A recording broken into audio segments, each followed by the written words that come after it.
ট্যাংরায় বাড়ি হেলে পড়েছে। গতকাল আমরা সেই ছবি আপনাদের দেখিয়েছি। এবার বহুতল ভাঙতে পুরসভা নোটিশ দিল। 3 দিনের মধ্যে বাড়ি খালি করতে বলা হয়েছে। সরাসরি নিয়ে যাব সুকান্ত মুখোপাধ্যায়, আমাদের প্রতিনিধি আমাদের সঙ্গে রয়েছেন। সুকান্ত, বাড়ি খালি করার নোটিশ দেওয়া হয়েছে, কোথায় যাবেন বাসিন্দারা? বিকল্প ব্যবস্থা কিছু হয়েছে? ক্যান্সারে নেই আর ভয়, NCRI এ হবে এর জয়। আপনাদের ভরসা নেতাজি সুভাষচন্দ্র বোস ক্যান্সার হসপিটাল। দেখো, 11/2 ক্রিস্টোফার রোড যে বাড়ি হেলে পড়েছে বা সেই বিতর্কিত বাড়ির একদম টপ ফ্লোরে আমরা রয়েছি এবং গতকালকে পুরসভার তরফে রাতের 8টা নাগাদ নোটিশ দিয়ে দেওয়া হয়েছে, যেখানে বলা হয়েছে যে 3 দিনের মধ্যে এই বাড়ি খালি করতে হবে। মোট 13টি পরিবার এখানে থাকেন। তারা প্রবল আতান্তরের মধ্যে পড়েছেন যে এই কম সময়ের মধ্যে তারা কোথায় যাবেন।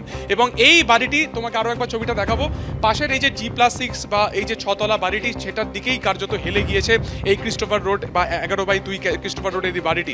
ফলত পুরসভার তরফে আজকে স্ট্রাকচারাল ইঞ্জিনিয়ারের একটা টিম আসার কথা রয়েছে। তারা ইন্সপেকশন করবেন এবং তারপরেই তারা কিন্তু এখানে ডেমোলিশনের পর্যায়ে বা সেই প্রসেস তারা শুরু করবেন। কিন্তু এই মুহূর্তে যারা প্রবল আতঙ্কের মধ্যে রয়েছেন, তারা কার্যত দিশাহারা, কি করবেন তারা বুঝে উঠতে পারছেন না। তারা হচ্ছে এই আবাসনের বাসিন্দারা। 13টি পরিবার এখানে থাকেন। 1.5 বছর আগে তারা লোন করে তারা এই ফ্ল্যাটে এসেছেন এবং তারা এই মুহূর্তে বলছেন যে বিকল্প বাসস্থান কোথায়। ইতিমধ্যে ইলেকট্রিসিটি অফ করে দেওয়া হয়েছে, তার জেরে পর্যাপ্ত পানীয় জল নেই, লিফটও বন্ধ করে দেওয়া হয়েছে। কি করবেন আপনারা কি যাবেন? 3 দিনের তো সময় দাও। যখন বলছি তখন যেতে বাধ্য হব, কিন্তু আমরা চাইছি যে আমাদের যে জিনিসপত্র নিয়ে আমরা কোথায় রাখবো, আমার বোন কোথায় রাখবে, তাকে রাখার জন্য একটা জায়গা করে দেওয়া হয়। তার পরবর্তীকালে যদি ভেঙে পরবর্তীকালে যা আছে সেটা যদি দেয়, নাহলে অন্য জায়গায় শিফট করে। আমার কাছে একটাই রিকোয়েস্ট দিদির কাছে, যেন আমার বোনকে আমার ঘরের গৃহবাসস্থানটা ফিরিয়ে দেওয়া হোক। দেখাবো এই যে বাড়ির যে অংশ রয়েছে, বিভিন্ন পোর্শন একেবারে বিল্ডিং এর শুরু থেকে শেষ পর্যন্ত কিন্তু হেলে পড়েছে। কোথাও সেই গ্যাপ মাত্র 3 ইঞ্চি, কোথাও সেটা 16 ইঞ্চি। এবং আমরা দেখতে পাচ্ছি যে পুরোপুরি কিন্তু ইলেকট্রিসিটি অফ করে দেওয়া হয়েছে এবং যারা এখানকার বাসিন্দারা, তারা বুঝে উঠতে পারছেন না যে তারা এই রাতারাতি যে 3 দিনের যে সময়সীমা দেওয়া হয়েছে, তারা কোথায় যাবেন। আমি দেখানোর চেষ্টা করবো, ক্যামেরা ভগবান শাহ।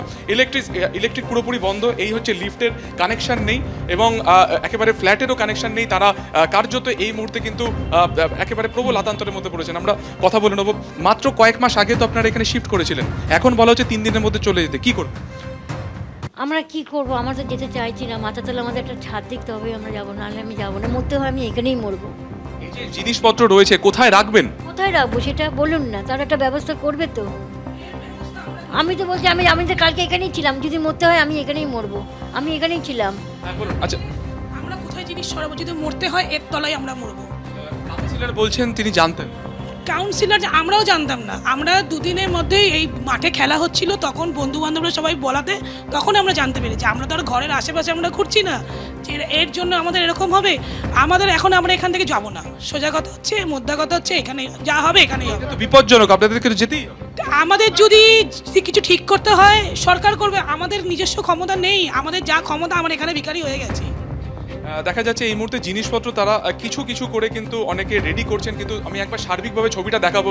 এই যে টিভি থেকে আরম্ভ করে যে সমস্ত আসবাবপত্র রয়েছে, তারা স্বাভাবিকভাবে বলছেন এই সমস্ত জিনিসপত্র নিয়ে তারা রাখবেন কোথায়। স্বাভাবিকভাবে 3 দিনের মধ্যে ডেমোলিশের এই অর্ডার, কিন্তু সেই অর্ডার এক্সিকিউট করার জন্য যে সময়, সেই সময়ের মধ্যে তারা কিন্তু কেউ যেতে চাইছেন না। কেউ আবার বলছেন যে তাদের রীতিমতো আতান্তরে পড়েছে 11টি পরিবার। সুকান্ত, ধন্যবাদ।